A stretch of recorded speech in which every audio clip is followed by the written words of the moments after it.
অবশেষে পঞ্চগড় ও ঠাকুরগাঁওয়ের সীমান্তে শূন্য রেখায় ঠেলে দেওয়া নারী শিশুসহ ২১ জনকে সরিয়ে নিয়েছে বিএসএফ।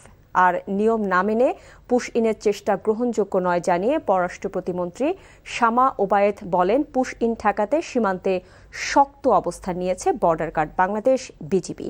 এদিকে দিল্লিতে বিজিবি ও বিএসএফ মহাপরিচালক পর্যায়ে সীমান্ত সম্মেলন শুরু হয়েছে। পুশ ইন, সীমান্ত হত্যা ও কাঁটাতারের বেড়া নির্মাণ সহ নানা বিষয়ে আলোচনা হতে পারে বৈঠকে।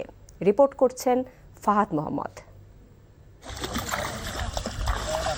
প্রায় ৭০ ঘণ্টা পর পঞ্চগড় ও ঠাকুরগাঁও সীমান্তের শূন্য রেখায় ঠেলে দেওয়া নারী শিশুসহ ২১ জনকে সরিয়ে নিয়েছে ভারতীয় সীমান্তরক্ষী বাহিনী বিএসএফ। শুক্রবার ভোরে পঞ্চগড় সদর উপজেলার হারিভাষা ইউনিয়নের দক্ষিণ প্রধানপাড়া সীমান্ত দিয়ে ভারতের বিএসএফ ১০ জনকে বাংলাদেশে পুশ ইন করার চেষ্টা করে। বিজিবির বাধায় সেই চেষ্টা ব্যর্থ হয়। পরে তাদের শূন্য রেখায় ফেলে চলে যায় বিএসএফ। বিজিবির কড়া নজরদারির কারণে তাদেরকে বাংলাদেশে ঢোকাতে পারেনি বিএসএফ। এদিকে সীমান্তের শূন্য রেখায় অবস্থানের দুদিন পর ঠাকুরগাঁওয়ের হরিপুর উপজেলার মশালগাঁও সীমান্তের শূন্য রেখা থেকে ১১ জনকে ভারতের অভ্যন্তরে নিয়ে যায় বিএসএফ। এদিকে ব্রাহ্মণবাড়িয়া সহ অন্যান্য সীমান্তে টহল জোরদার করেছে বিজিবি। যে কোনো ধরনের অনুপ্রবেশ ঠেকাতে কুড়িগ্রামের বিভিন্ন সীমান্তে নজরদারি ও টহল কার্যক্রম বাড়ানো হয়েছে বলে জানায় বিজিবি।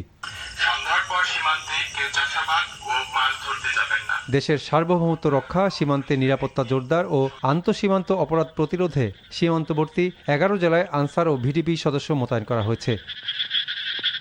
এদিকে পুশ ইন ঠেকাতে সীমান্তে বর্ডার গার্ড বাংলাদেশ বিজিবি শক্ত অবস্থান নিয়েছে জানিয়ে পুশ ইন বন্ধে ভারত সরকারকে ১২ থেকে ১৩টি চিঠি দিয়েছে বাংলাদেশ সরকার। পুশ ইন দুদেশের দ্বিপাক্ষিক সম্পর্ক পুনরুদ্ধারে প্রভাব ফেলবে বলেও মন্তব্য করেন প্রতিমন্ত্রী।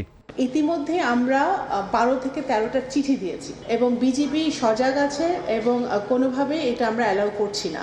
এই পুশিনের মাধ্যমে যদি তারা করে তাহলে অবশ্যই সেটা আমাদের জন্য ভালো হবে না এবং সেটা আমাদের যে ভারত এবং বাংলাদেশ সম্পর্ক, যেটা আমরা বলি যে নতুন উচ্চতায় ওঠার চেষ্টা হচ্ছে এবং ওনারাও একটি প্যারাডাইম শিফটের কথা বলেন, সেই প্যারাডাইম শিফটটা যদি হতে হয় তাহলে এই কাজগুলা যে ডিপ্লোমেসি আছে, যে বিদ্যমান প্রক্রিয়া আছে, সেই প্রক্রিয়াটাই আমাদের দুই দেশের অবলম্বন করা উচিত। অবৈধ যারা আছে তাদের ফেরত দেওয়ার প্রক্রিয়া আছে জানিয়ে সেটা মেনেই ভারতকে কাজ করতে হবে বলে জানান পররাষ্ট্র প্রতিমন্ত্রী। Fahad Mohammad, NTV news, Dhaka.